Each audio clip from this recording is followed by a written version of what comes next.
Hello friends, hi all of you, ఎలా ఉన్నారు? Welcome to Burgi world channel. Today మనం fish bhurji చూసేద్దాం ఎలా చేయాలో.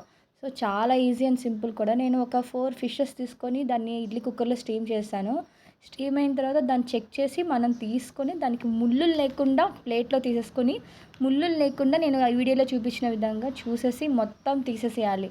తర్వాత ఒక ప్యాన్లో ఆయిల్ వేసేసుకొని దాంట్లో chillies, garlic and onions and curry leaves అంతా వేసేసి బాగా ఫ్రై చేసేయాలి. ఆనియన్స్ అంతా ఆనియన్ లిటిల్ బ్రౌన్ అవ్వాలి. బట్ ఈ కర్రీలో ఒకటి ఈ ఫ్రైలో మనకు కావాల్సింది నిజంగా పేషెన్స్ ఏంటంటే ఫిష్ తీస్తాం చూసారా, అదే మనకు కావాల్సింది. ఇంకా నెక్స్ట్ అంతా చాలా ఈజీ. చూసారా, ఆనియన్స్ అంతా బాగా ఫ్రై అయిపోయిన తర్వాత నేను ఫిష్ అంతా పొట్టు అంతా తీసేసి దాంట్లో వేసేసాను. ఫిష్ తొక్కదంతా చిన్న ముళ్ళు కూడా ఉండకుండా చూసుకోవాలి. సో అప్పుడు టేస్ట్ కూడా బాగుంటుంది అండ్ పిల్లలు తినేటప్పుడు కూడా మనకి పంటికి ఇట్లా ఏం తగలదు. సో నేను dhaniya powder and garam masala powder అంతా నేను ఇంట్లో చేసుకున్నాను. సో అది యాడ్ చేసేసాను అండ్ 1-2 స్పూన్స్ కారం వేసేసుకున్నాను. నెక్స్ట్ సాల్ట్ అంతా వేసేసి, సో దీనికి కొంచెం ఆయిల్ ఎక్కువ పడుతుంది.